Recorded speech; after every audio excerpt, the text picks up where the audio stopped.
Hey guys, it's happening in Orange County. Inventory is up almost 15%.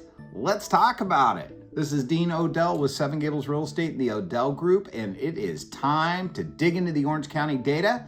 Stay tuned. We're going to have some special Tustin data towards the end. So let's get started on our first chart.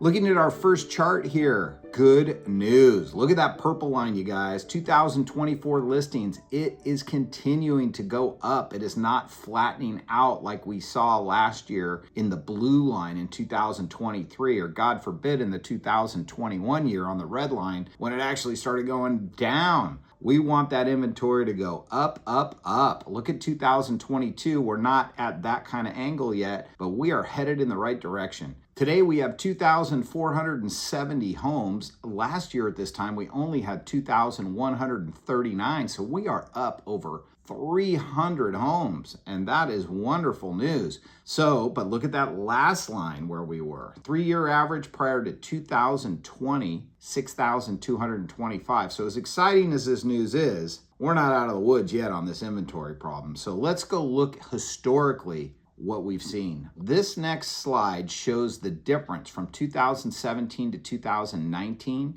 from January to April versus where we are now. So it compares it with the COVID lockdown all the way to the left. If you look, you can see that longest line says we were down 50% from normal inventory levels. That's the worst it's ever been. Then you can follow those bar lines. You go back over to January of April of 2023, and you can see, oh my, we were in trouble again. We got down to 45% below. Here we go to 2024, far right, and you can see where we are now. We're down about 35% from the pre-COVID levels, and let's just hope that inventory keeps growing. Let's get to the next slide. Now we're looking at Orange County demand. Today we can see we have 1,759 homes that have gone into escrow in the last 30 days. That's up about 52 homes from 2 weeks ago and up about 100 homes from last year at this time. So we have 300 plus more listings and we have 100 or so more escrows. So that means to get that 100 more escrows, we have 300 more listings. So it's kind of a 1 for 3 thing, which is getting better. That's what we need. We need to continue where there's about 3 to 4 houses for every buyer to get back to those normal levels. If you look at the 3-year average, it was about 1,000 homes less, 2,765. But remember, the demand in normal times was 2,765 pre-COVID, but we had 6,225 homes back then. So that was, getting to be 2 to 3 homes per escrow, right? So we've got some ways to go here, but we're moving in the right direction. You can look at that purple line. You can see that demand is still holding pretty strong, still on the upswing, but we need more inventory to really measure demand properly. So let's hope that just keeps happening. Okay, we look at our expected marketing time here on the next slide. 42 days today. 2 weeks ago it was 41. Last year it was 39. Not too much of a change there, right? Nothing real exciting. You could see pre-COVID, 3-year average was 68 days. 68 days would be a slight seller's market. So even in pre-COVID, we were in a slight seller's market, where now we're below 60 days. So we are technically in a hot seller's market. And what we want to look at when we say hot seller's market is, how does that look by price range? And that brings us to our next slide. So now when we look at the Orange County market breakdown by price, we can see all the way up to $2 million is considered a hot seller's market. 2 to 4 million is a slight seller's market, and anything over 4 million is a deep buyer's market.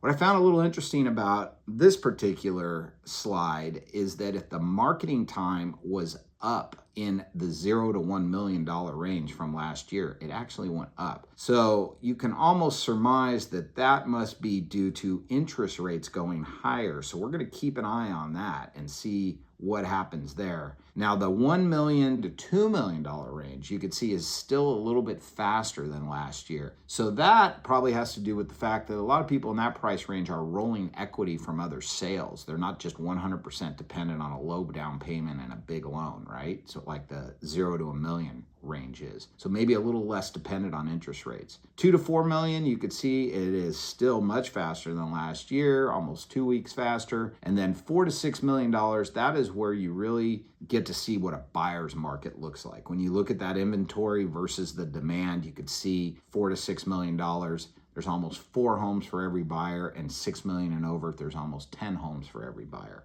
And you can see the time frames it takes to get a house sold. So moving on.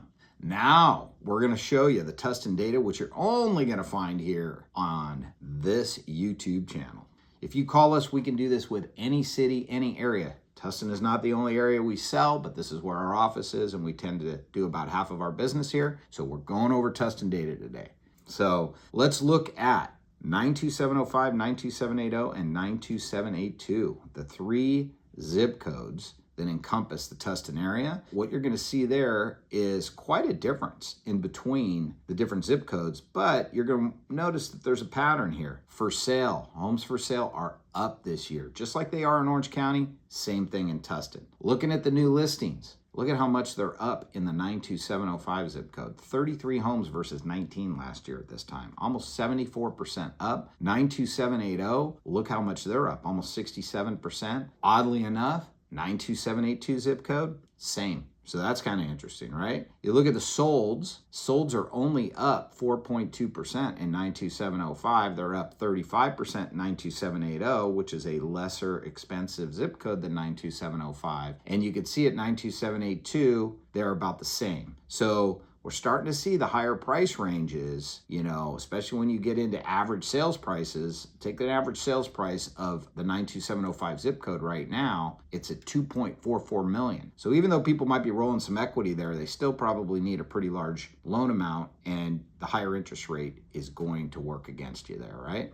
So you can see how that plays out among all the zip codes there. You can see the average sold price among all the zip codes. You can see it's down a little bit, which is kind of interesting, right? And then final list price to sales price, you can see is still very strong, with the average days on the market down in all 3 zip codes. So the statistics are a little bit all over the place with this data, but we're going to keep an eye on it. I think the most encouraging thing that's come out of this week's episode is that we have inventory growing over last year. So with that, I am going to move to my advice for buyers and sellers. Okay, buyers, so here's my advice to you.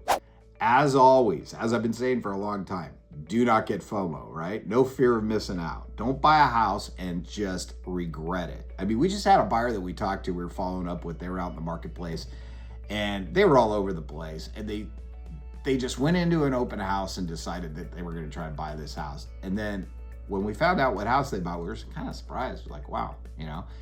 And the person says, you know what? It's not really the house I wanted. I don't even like the house, but you know, it'll probably get me by for a few years, you know? I'll probably be calling you guys in a few years to sell it for me. And we're thinking, that's crazy. Like, who spends this kind of money? I mean, this house was almost $2 million. It's like, who spends this kind of money to move into a house they don't even like, you know, or they don't even have plans to change or anything, just want to get a bridge in time to live somewhere. Well, I'm just telling you guys, if that's how you are, now's probably not the time to be doing that. It's cheaper to rent than buy. But if you're really looking for a good house for your family and you're gonna be there at least 5 to 10 years, you know what? You're rolling equity from another property, whatever, it probably makes sense, right? Okay, if it's the right house for you. And then refi as things get a little tough later, maybe a recession, maybe this, maybe that, rates come down, okay? But if you're only concerned about price,